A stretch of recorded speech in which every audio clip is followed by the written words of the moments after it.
All right. So my name is Tyson Seaburn. I'm the coordinator of the Teacher Development Special Interest Group of IATEFL, and I'm very, very excited to have this event finally arriving, even though we've been talking about it and planning about it and having dialogue all the way through November. It's been something that's been in the works for quite some time, and I wanted to very briefly, before we get into the first session, talk about how it arose. I have wanted to do an event like this for a long time, and very recently, as you know, 2020 has been not such a great year, and in particular, when George Floyd was killed, many people and organizations put out statements supporting the Black Lives Matter movement. And so while I could have done that as TDSIG, we thought hard about what we could do that might be more meaningful. And so with this platform, Global Issues SIG and us decided that we would put on a month-long discussion as part of the web carnival that we have every year, and a two-day event that centered these topics when we don't normally see them centered in ELT. And so that's how this all came to be.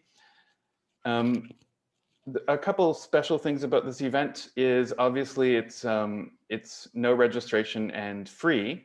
However, I do want to just point out that we are encouraging a donate what you can. The reason for that is because we want to give back to a relevant charity. And so while we need to take a little bit for IATEFL itself, because it is a charity too, 75% of all donations will be going towards a participant chosen charity. And we'll talk about that towards the end of the conference specifically. So if you can go to the link that I just put in the chat box, that would be awesome. And donate anything you can, is very much appreciated. Great.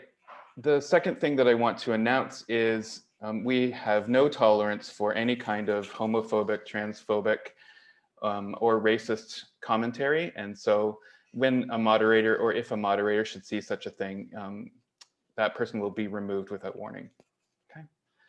Okay, so without further ado, let's jump over to the session at the moment, and that is JPB Gerald. I have a pleasure of introducing him today, and I'm not going to talk about his bio specifically, although on the program itself, you can just click on the last name of any of the speakers, and it will jump down to the bio so you can see them. I have known JPB Gerald for a little while. I've been following him on Twitter for a few years and listening to his podcast, Unstandardized English, which is excellent. But it was this year, in fact, that he got a little bit of stardom, at least in Canada. And that was from this article, Worth the Risk, Towards Decentering Whiteness in English Language Teaching, that came out in the BC Teal Journal in May. BC Teal, in fact, is one of our sponsors who will be doing a moderated chat later in the day. And so it's with this that he gained a certain amount of prominence, and I noticed that he's all over the place now. So without further ado, I'm going to pass the mic over to him, and let's listen to his session. So thank you very much for attending, and feel free to tweet anything you like with the hashtag. So over to you. Should probably unmute myself, right? Thank you, Tyson. Thanks for bringing me on. It's true, I have been kind of all over the place, although in 2020, that means I've been in this chair. And that article, which I'm going to talk about today, it's interesting because I'm a doctoral student at Hunter, which is part of the City University of New York in New York. And my degree is going to be an education doctorate in instructional leadership. Instructional leadership doesn't really mean anything. So I decided to focus my research on language because my background is as a language teacher, like presumably all of you. But I started scratching a little bit beneath the surface and asking some questions which were originally related to attendance. And then I kept finding that there was so much just racism in the field. Now, I knew this from being a Black language teacher for however many years, but it was just sort of every time I turned left, turned right, I just ran into it. And so I started focusing my writing on that. The funny thing about this, because you know how academia is, that I wrote that article in January and it just happened to get published in May. Why did it get published in May? Because they sent their edits back in like early May and I was sitting in my house. So I edited it quickly and it came out on the 31st, which was 1 week after the world had its moment when it decided to pay attention to Black lives again. I wrote the paper way before that, but timing worked out in a sad accident of history that people really wanted to talk about it in language teaching. So I've been talking about it a lot and you get to hear about it today. So let me share my screen and we will begin with what I'm going to do. That is the title, but well, you do that. Okay. So there'll be moments for questions. Oh, there's captions at the bottom. They're the PowerPoint captions, so they're not great, but I wanted to try to make it at least somewhat more accessible than it might have otherwise been. So worth the risk towards decentering whiteness in English language teaching. There is an extra E in it because I am American, even though it was published in a Canadian journal where there was one fewer E in the title. Okay, so just a prologue. As you saw in the chat just now, I want to make a point that I am on Munse Lenape/Canarsie land. Both nations have been here where I live in what people know as Queens, New York. And that's important not just to have a land acknowledgement for the sake of doing it, but because I'm talking about English language teaching and pointing out that the English language has always been a tool of oppression and erasure dating back to how the indigenous and the enslaved were forcibly assimilated. So land acknowledgements are important, but they are related to what I'm talking about and to the theme of this conference.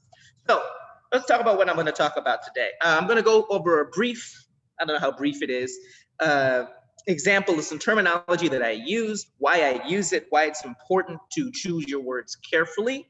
I'm going to talk about the centering of whiteness in English language teaching. I'm going to talk about the impact of that centered whiteness, why that's a problem, and then what we can do to decenter it, and then we're going to talk about it. So, some terminology. So what do we call people who aren't white? It's a rhetorical question. Anyway, at the top here in this little smart art PowerPoint bubble, you will see non-white. What's wrong with non-white? One, non-white is not incorrect. None of these words here would I consider to be like offensive or something like that. However, there's two problems with it, right? It's defining things by what they're not, and it's defining things by the dominant group. It's the same as if you called everybody who wasn't identifying as male a non-man, right? You wouldn't do that. So non-white is not my preferred term. Even if you're trying to describe everybody who's not white in one group, which we are not, it's not my preferred term. And you'll see this a lot when people are trying to point out like the American voting people who all voted against one person. Yeah, they mush all of us together, but we're not one group, even though we may have had similar experiences to some extent. Over here on the right, you have POC and BIPOC. Some people have BBIPOC. There's a lot of, there's always acronyms. Anyway, POC, for those who don't know, is people of color. BIPOC is Black, Indigenous, and people of color. The particular reason why Black and Indigenous are singled out, at least in the United States, but it's also true in Canada and other colonial nations, is that Black and Indigenous people have had a particular relationship with whiteness compared to other racialized groups. However, that does not mean that other racialized groups are not included in people of color. Again, I don't really have a problem with these terms. I often refer to myself as a scholar of color or teacher of color or something like that. But again, this is more of a general term. I try to be specific if I'm talking about one group. Again, I'm not dissing these words. I'm just pointing out the differences between them. At the bottom here, you have minoritized. Now, I like this word. Why minoritized? Well, I'm using it here as a contrast to minority. At least in the United States, and remember, that's where I'm speaking from, but it's true in a lot of other places. They still use minority when you're talking about, like, if I want to get a scholarship from AERA, they still have the minority dissertation scholarship. Now, they'll change that eventually, but this is a word that's 2 decades or so behind the time. When I was 6 or 7 and I found out about the word minority, I asked my mom, what is a minority? She said, oh, we're minorities. I said, I don't understand. What it technically means is that there are fewer of a group of people than another group of people in a place. And who can argue with math? Yes, but when you use the word minority, you are taking out the history and the actual things that were done or are being done, especially if you're talking about indigenous people, right? They were not the minority in this country until some people came here, right? So you're leaving out that history. Or if you think about, for example, a city like Washington, D.C., the numerical majority of people in Washington, D.C. are Black. But they don't have the power, even if the mayor is Black, they don't have the general power in Washington, D.C., okay? So minoritized says that the people who, whether or not they're a numerical minority, have had power taken from them or have had power prevented from going to them. Yes, a good example of that, if you were paying attention to this nonsense going on with the aftermath of the American presidential election, if you watched that little conference in Michigan where they were deciding whether or not to break the law, all the people making the decisions were white, whereas 80% of Detroit is Black, right? That's being minoritized, when everyone who has the power is not the numerical majority. But you would call people in Detroit, why would you call them a minority if they're the majority? But they are minoritized. But the only reason that I don't always use minoritized for race, though, is because you could be minoritized and not necessarily be Black or be indigenous, right? You can be minoritized and be queer. You can be minoritized and be disabled, right? So if I want to specifically refer to race, I would say racially minoritized, but it's not just specific to race. So it's not wrong, it's just a little bit more general. Marginalized is very similar to minoritized. This one's a little bit more, everyone pretty much knows marginalized, but it's the same thing. Marginalized does not necessarily have to do with race. You can, again, use gender, you can use sexuality, you can use whatever it is, and that you can be marginalized along those lines, okay? But the word that I tend to use, you've probably heard me use a couple of times here, is racialized. Racialized is I think, a really powerful word, because it means a couple of things. You could say our conversation became racialized, which is to say our conversation started to focus on race. Fine. That's not what I'm talking about, though. It means that this is a group of people or a person who has been decided as being part of a non-dominant racial group in a place. There are plenty of other academic analyses of this phrase. That's just how I tend to use it and how you'll hear me use it in this discussion. The reason I use racialized is because the understanding of race is different from country to country and region to region. I may be racialized differently if I were the Dominican Republic. In fact, in the Dominican Republic, they just think I'm Dominican, even though I'm not. But here in the United States, I'm very clearly racialized in a certain way. If I was in South Korea, where I used to live, I'd be racialized in a different way. It's just a really powerful word, and it's a good word if you need to describe everybody who's not white. That's what I would choose to use. I say all of this as an introduction, though, to some important words that we all need to use. Racism, everybody's favorite discussion. So racism is the combination of racial discrimination and societal oppression. I would hope that we all know this, but sometimes it needs to be said. Anyone can experience the former. I could tell you, I don't want to have any white friends. I'm not going to say that, but I could say it. That would be discrimination. Let's be clear, that is discrimination, but there's no societal oppression backing me up. All right, there's no law that is going to support me in saying that, right? Only certain groups can experience the latter on top of the former. That's the point, right? I don't think it's a very interesting conversation to say who is or is not racist. Yes, plenty of people clearly are, but my point is every one of us can sadly help perpetuate the system of racism. You've done it, I've done it, and it's up to us to decide whether the decisions we make are going to perpetuate the system or work against it. This is not to excuse people and say, well, because we've all done it, that means it doesn't matter. Please don't say that I'm saying that. I am not saying that. I'm just making the point that we can make decisions to perpetuate it, and we can make decisions to work against it. All right, now there's many forms of racism. You have anti-Black racism, you have anti-Asian racism, you have anti-Muslim racism. Now I know Islam is not an actual race the way we tend to understand it, but the language used against Muslims is just as negative and very similar to the language used against what we would understand as racist. So I defer to Muslim scholars who refer to it as anti-Muslim racism, so I'm going to include it. Another thing that's important is don't say race when you mean racism. George Floyd, Breonna Taylor, Ahmaud Arbery were not killed because of their race. They were killed because of the killer's racism, right? So race doesn't do anything to people. Racism kills people. Let's continue. Anti-Blackness, what we were talking about, and some people have forgotten to talk about this year, but it's good that we're having this conference so we can continue to talk about it, is we were talking about anti-Blackness specifically. It's pretty much the same thing as anti-Black racism, but understand that anti-Blackness is a very specific subset of racism because it is oppression of Blackness, Black people, Black languages, and by Black languages, I'm also including the way that Black people use languages, so that would be English too, and Black bodies. And one of the most historically reliable paths to whiteness, especially in the United States, but not just the United States. For example, people, not you, but people will tell me if I bring up whiteness that, well, my great-grandfather is Italian and he wasn't considered white 120 years ago or whatever. That's true, most likely. But a lot of Irish and Italian immigrants became police in the early 20th century, and then lo and behold, they enforced the country's anti-Blackness and they became white, right? It's not as simple as that, but that's just an example.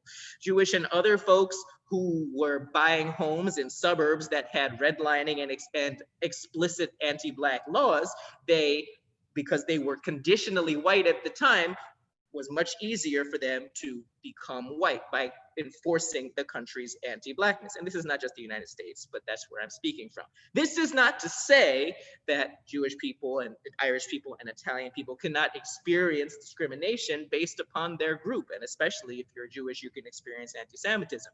But if you can be considered white, then one way to be more forcefully considered white is to be anti-Black. Think about a George Zimmerman. George Zimmerman is not white. For people who don't remember, that's the person who killed Trayvon Martin. He's not white, but he's driving around the suburbs looking for people to kill. Yeah, that's enforcing anti-Blackness so that you could be included in whiteness. Now, white supremacy, this is obvious. It's the idea that whiteness is superior to other racial groups. I think we know what this means. But I want to make a distinction between white supremacy and white nationalism. You can sit in your house and be a white supremacist. I mean, it's not good, but you don't necessarily have to do anything to be a white supremacist, right? But what some on the public stage and some that are going to have to be dragged out of the White House soon are advocating is not just white supremacy, but specifically white nationalism, right? Building a wall to keep people out is white nationalism, right? Leaving the European Union for no good reason is white nationalism. It is trying to create a white ethno-state. It's a subset of white supremacy, but it's more extreme and it's very specific and distinct. And I want to be clear because it's easy now for people, mainstream journalists, to say, well, he's a white supremacist, that's bad. Yes, that is bad. But white nationalism is what we're having to contend with on the national and the international stage right now. And that is a very clear and distinct problem. But whiteness is the subject of the article, the subject of the talk. See, I told you I was going to get to my point. The main point I'm trying to make here is that the concept of whiteness, which is from approximately the 16th century, was created specifically to be supreme. Now, you'll say, but of course we had white people before the 16th century, right? Yes, if we had a picture or a video of Aristotle or something, he would probably be white if we looked at it now. But the way, the words, the way that we understand this concept was only codified in approximately the 16th century. The way we understand race today, and I don't just mean ethnicity, which is a whole different, I don't mean national, that's a whole different thing, was created and codified in the 16th century. Why? Because they had to justify colonialism. They had to justify chattel slavery. There was obviously oppression before that. Humans are just like that. But there had to be a justification for the people who were going to be subject to colonization, who were going to be subject to chattel slavery. And the justification was that some people were included in whiteness and some people were not. The people who were included changed, but the people who were not, they had to make clear. So they had to create a category. I make this point to say that there is no functional difference between whiteness as an idea, as an ideology, as a system, and white supremacy. This is not to say all white people are bad, hashtag not all white people, right? It's not people with light colored skin.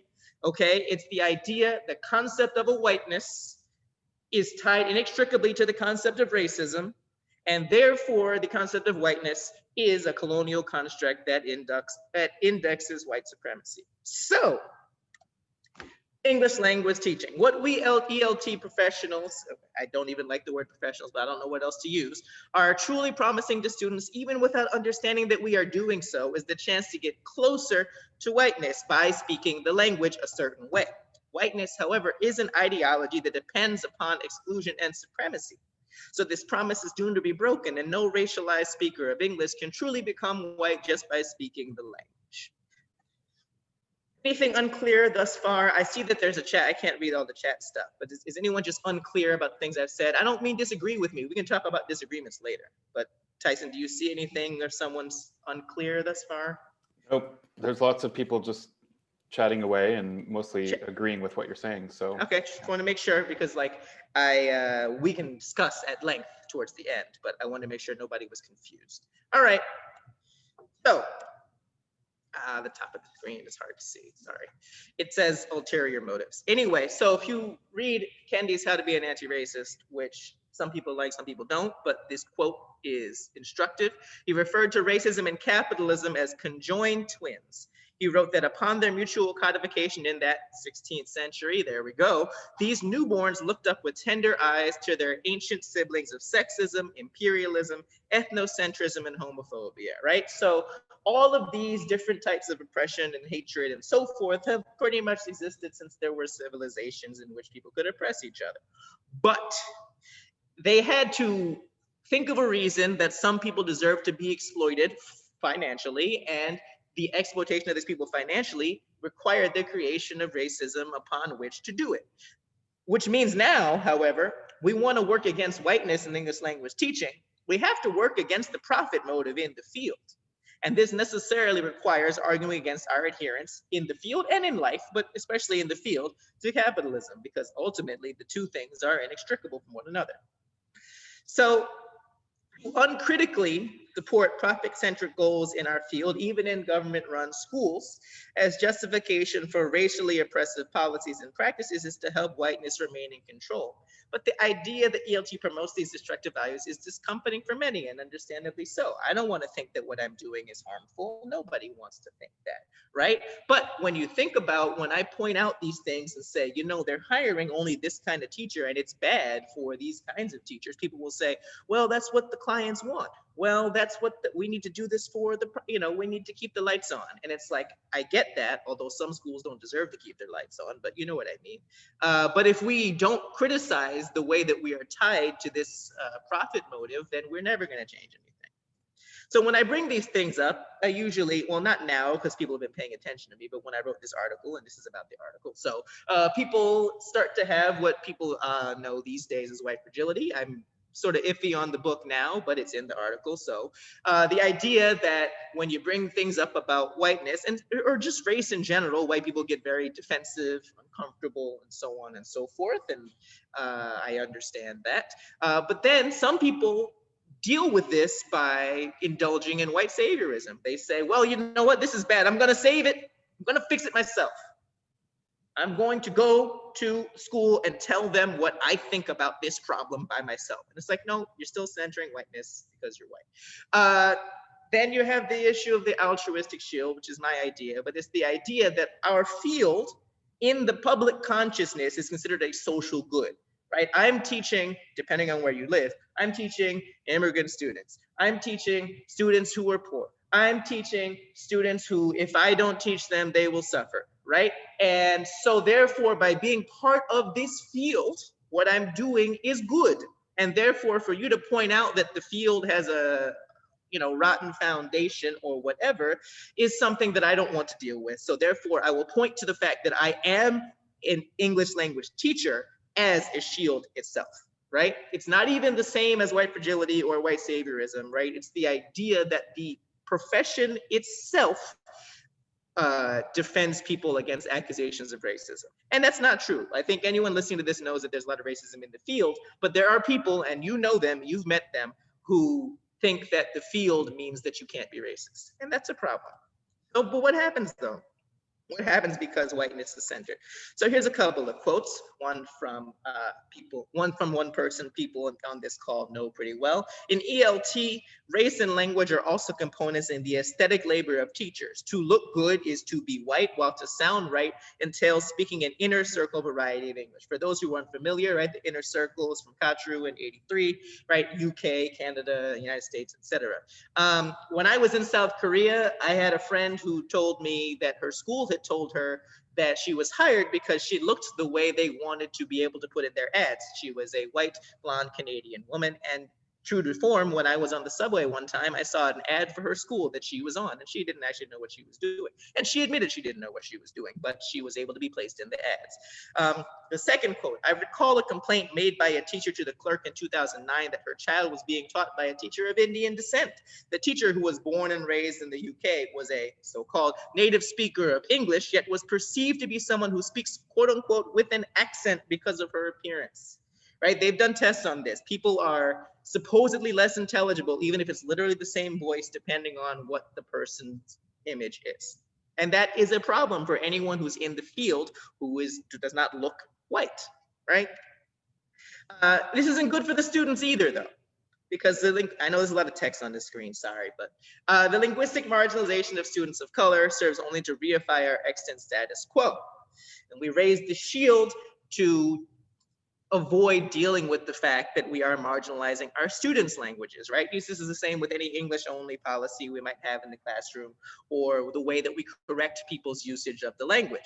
The teaching force, I'm putting this down here, curricula, policies, and teacher education pipeline are white dominant. So the context for repressed forms of linguistic violence is maintained. If disrupted, white performative recurrences of anger, avoidance, guilt, dismissal, and repression stifle race knowledge. So basically, you come into the field has a white canon, it has white professors, and then you have white colleagues, and then someone points out that this is a problem, and then they get very defensive, and then nothing changes. And that's how we are where we are. So what do we do about it, though? How do we decenter whiteness? Well, there's a few ways. So we need a dedicated space for race/language. There was sort of what Tyson mentioned this summer. All the professional organizations had to decide what they were going to do about the Black lives. And they put out statements, right? Put out a statement here. They didn't really do anything, but they put out a statement. It definitely didn't do what is being done in this conference.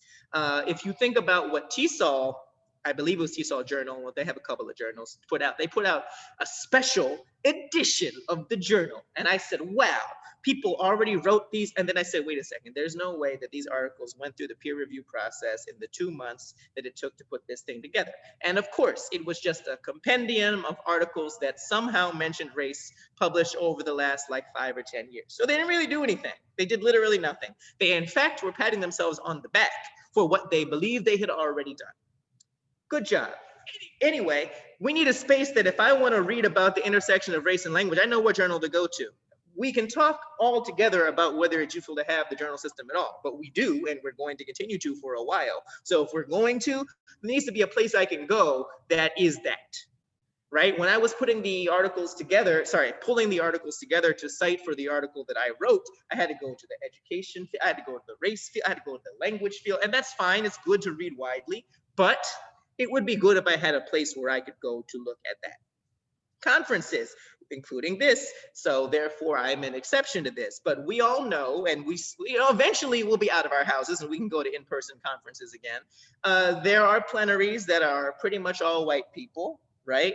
Or, and this is true, all straight people, all cisgender people, like all of these things, although I'm focusing from a racial angle, that doesn't mean you should only have a bunch of Black men, even though that's what I am, right? You have to think about that too. All dominant group, I should say, these things must end. If you are being invited to be on a panel, who else is going to be on that panel? Ask them, who else is on this panel, right? And they might tell you, well, we also have this person, this person, this person. And if that thing is all white, you should suggest, well, maybe bring in somebody else, etc. Or if you're planning a conference, right?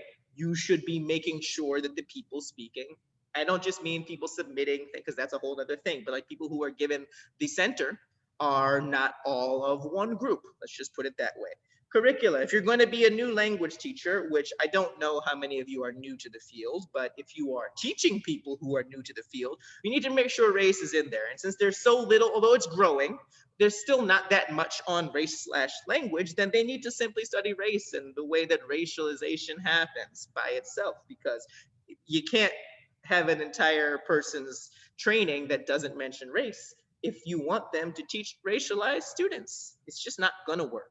When I started doing this sort of research and analysis, year and a half ago, I put out a survey to my master's classmates, which means that they were in my program 8, 9, 10 years ago, and asked them if they studied race in their teacher training. And half of them said yes. And I don't know what they were talking about because it was my program and we did not study race. So that means that they thought that maybe the one Frantz Fanon article that we read constituted studying race. So people need to really study race, not just like read one article about it, although Frantz Fanon is great.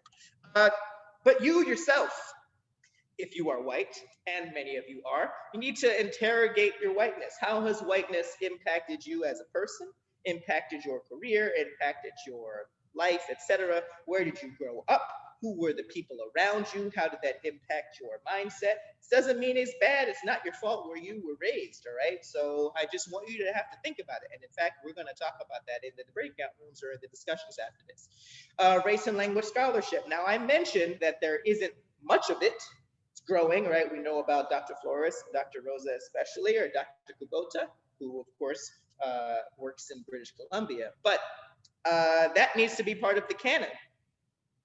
When we talk about who are the greats in English language teaching research, people still cite the same handful of people from 40, 50 years ago. Now that's true of a lot of fields, but if we're going to have a field that almost exclusively centers on teaching students who aren't white, then we need to be learning from people who aren't white, right?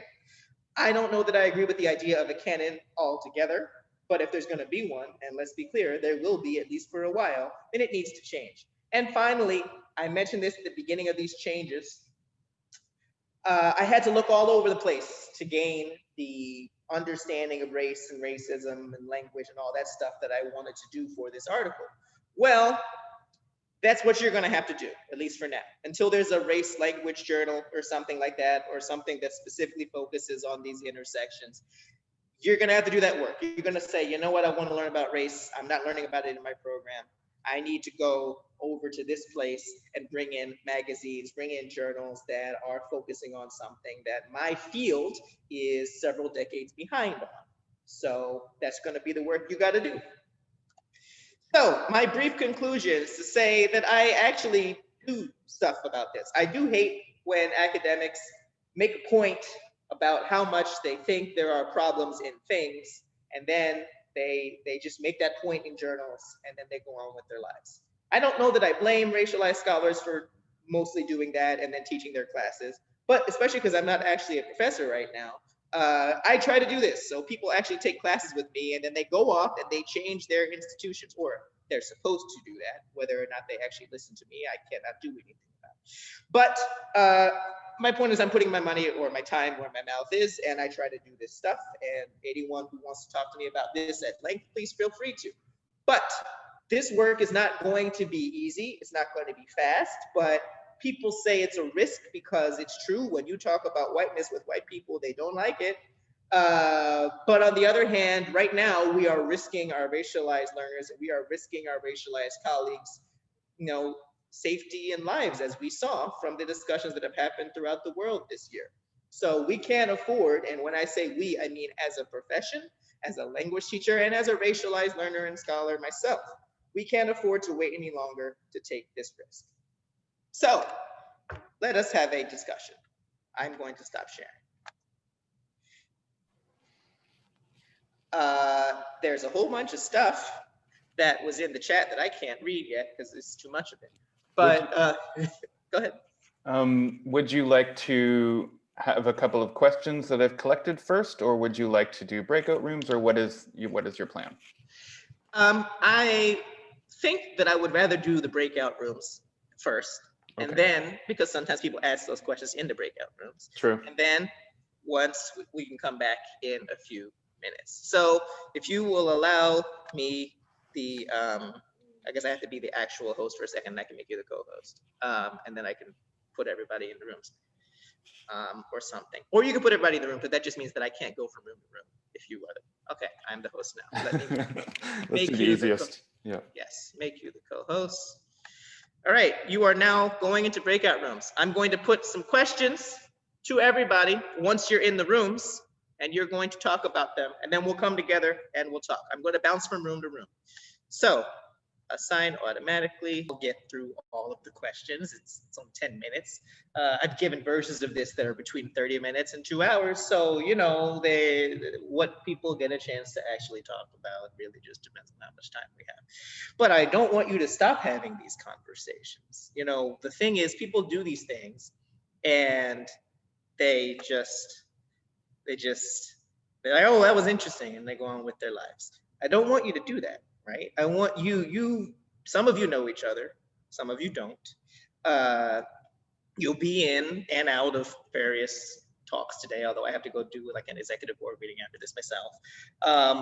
And I really want us to be able to build together. Some of you are white, some of you aren't, but it doesn't matter. In fact, it does matter in the sense that, you know, if people of color could have dismantled whiteness by ourselves, then it would have been gone a long time ago, unfortunately, because they don't want to listen to us. So, you know, if you are someone who has any power in your place of work or your school, whatever, whether you're a student or a teacher or both, find people either through these conferences, through the internet, or in your job that you can talk about these things with. And, you know, try to make some substantive changes. Are there any final questions that people want to put in the chat? I'd say I have time for 2 because we're running out of time. I did collect 2, as a matter of fact. Okay, so we will do those. So first one was, could you touch a little bit on world Englishes if time permits?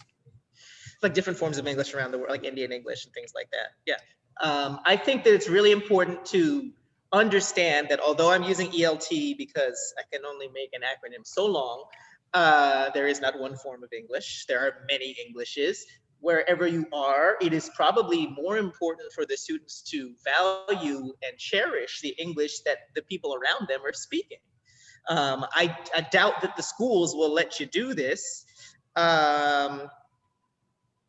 So, you know, but I think it would be much better if, although it would be useful depending on if the school prioritizes a British English or a standardized American English or a standardized whatever, to use those things together. Say, this is what the school or the institution or jobs want you to have, and there's a reason why. This is your English, and this is the value in it. So I think trying to put them, you know, alongside each other as equally valuable is a good way for different types of English around the world, depending on which country it is, to not be seen as lesser. The other question?